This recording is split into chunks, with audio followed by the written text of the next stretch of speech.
Now, the Pandora Papers has been a massive leak exposing firms that specialize in setting up, dummy companies, offshore companies in territories such as the British Virgin Islands and Panama.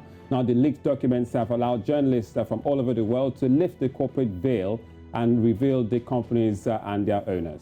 The project was organized and led by the International Consortium of Investigative Journalists, that's the ICIJ, and many journalists from across the globe. Now, according to Finance Uncovered, it is not against the law to secretly buy British properties using anonymous offshore companies, but many specialist advisors have routinely recommended clients invest in this manner to legally avoid tax. But many of those mentioned on the list did not make public these notable wealth, and the fact that some went to great lengths to hide them shows the intent to avoid scrutiny, and in this case, when it comes to paying taxes. Now, many African leaders, present and former, were mentioned in these papers, but the big question is, how can Africa prevent parts of her wealth being invested elsewhere and further enriching other regions of the world? Now, joining us on Breakfast Central is Chief Economist at the Streetnomics. We have Gospel Obele. Welcome to the show, Gospel.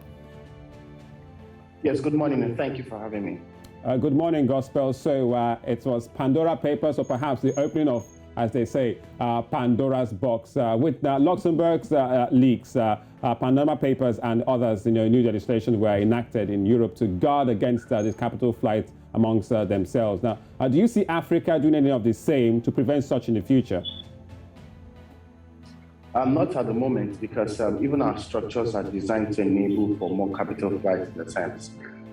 Capital flight is a very complex phenomenon, especially for vulnerable and highly underdeveloping economies in the sense. So when you look at Africa as a whole, you'll see that when you look at net exports, number one, when you look at even system-wide engagement, there are different pockets of leakages, all right, that acts as incentives for capital flight. Also knowing fully well that Africa presents a very huge market, a very huge global consumer market in the scheme of things. So even companies that present themselves as multinationals are in their own systems and processes designed to enable for capital flight as well. Regulatory speaking, as also MDAs in this part of the world haven't been able to, how will I put it, rework their processes and systems to ensure that they can identify potential capital flight threats and engage and deal in the sense. Some business and political elites as well have positioned their interactions, in such a way that it has enabled for capital flight. Then also saying to a large extent, due to the investment climate of the economy, that's the African economy right now, it's not primarily a place where people want to invest as a result of the stability, insecurity, and the worsening state of the currency and all that. All of these dynamics have helped to position capital flight as sort of the next frontier for economic agents, even within and outside the continent per se.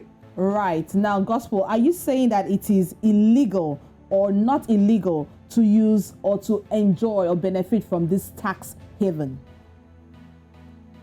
But it depends on the perspective you're looking at. The capital flight in a sense can be legal, and there's some parts of it that seem legal, some part of it I'm afraid the illegal bit, because there's also a significant informal economy in the continent. Right, on the legal bit, that's when you talk about exports, invoicing, on the payment, on the stating payments, all right, on the invoicing and over invoicing. Sometimes companies over invoice to enjoy subsidies and other tax breaks in African countries. So these are seemingly formal processes that are put in place, but it has been designed in such a way that people can also game the system to take advantage of it. So it's a very complex phenomenon that, if you look at it from different economies in Africa, all right, they have their different approach to dealing with all of these dynamics I mentioned, and leakages can also differ among economies. So it's very complex than to just situate it under tax evasion or avoidance.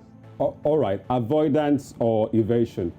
Obele, would it be wrong to prosecute some of these mentioned for tax evasion, since they have not paid the taxes to their home nations for these foreign properties?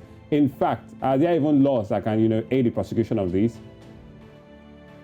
Yeah, from the top of mind, there should be, but you can't really do that now because you already have a complex tax structure and tax system in Africa. Already, that doesn't seem very clear, all right, as it stands now. The VAT conversation is still on the table in Nigeria. All right, the state government vis-a-vis federal government, who should collect what and why and how or where, So there's also a conversation of multiple taxation in the system. So it's going to be very difficult. Like I mentioned earlier on, because of time, I couldn't go into details. The structure of the African macroeconomy, all right, is designed in such a way that there are so many leakages. All right, so if you think of multiple taxation, now let's just take one of them. Because you have a situation of multiple taxation, on the adverse side of things, it also presents a lot of leakages for people to try the game system. Now, those leakages are incentives for capital flights as well. All right, there are incentives for over-invoicing, under-invoicing, all right, overpayments and all of those offshore accounting systems and all that take place. So if we're going to even persecute anybody, we need to first fix our structures to ensure that there are lesser leakages, the system is clear, all right, the lines of reporting are very clear. Until those things happen, you may not be able to place a tab on who is doing right and who is doing wrong. And as a result, all right, in efforts to also think who is doing right, doing wrong, the people who try to do this legally are falling into legal disputes and issues just because what we define as right and wrong is pretty not clear, and we have a complex tax regime. Right. Now, Gospel, you made mention of one of the reasons these people mentioned, especially the African names, why they created this offshore account might be trying to guard against unstable government in the nation or even the continent. Now, would it be out of place to ask, or rather demand, that those nations that are harboring, that have this amount of money, send it back or repatriate them in kind or cash to the known countries or to their individual countries? Is that out of place? No, it's not out of place. Conventionally speaking, it's the quote-unquote right thing to do. All right, but what we're seeing right now is that the complexity of engagement in the world has gone just beyond the lines of right and wrong, if you're being very objective now. There are now areas to adapting to what is right and what is wrong. So that's why it seems as though a lot of countries are not really, in as much as they've made public statements that they will send these monies back, there's no political will, all right, to further that action in a sense and then do that. So we find all those narratives out there because there are also political alignment, there are foreign relation issues and all that. So there are gray issues than just right and wrong in dealing on these sensitive matters.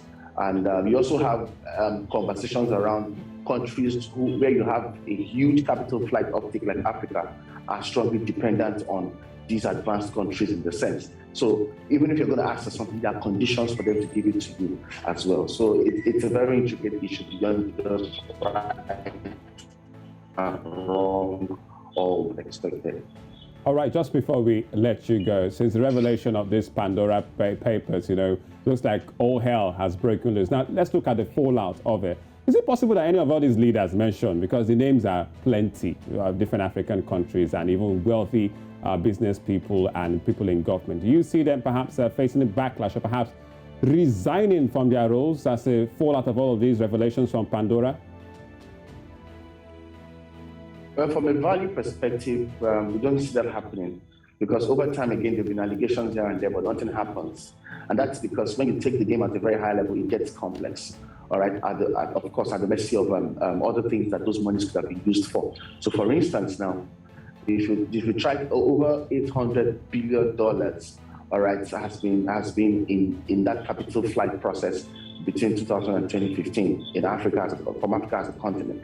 So if you try to revert those monies back into the country, you realize that there are strong development causes that those monies could have. Justice is a major question, all right, value system is a major question. Citizen agenda setting, that's advocating and requesting for some form of accountability from government, transparency and all that, is still a major question. And I don't see any of these things happening anytime soon in terms of positivity and a light at the end of the tunnel in the sense. All right, thank you so much, Gospel Obele, for coming on the program. Chief Economist at Streetnomics. Thank you for having me. All right, thank you so much.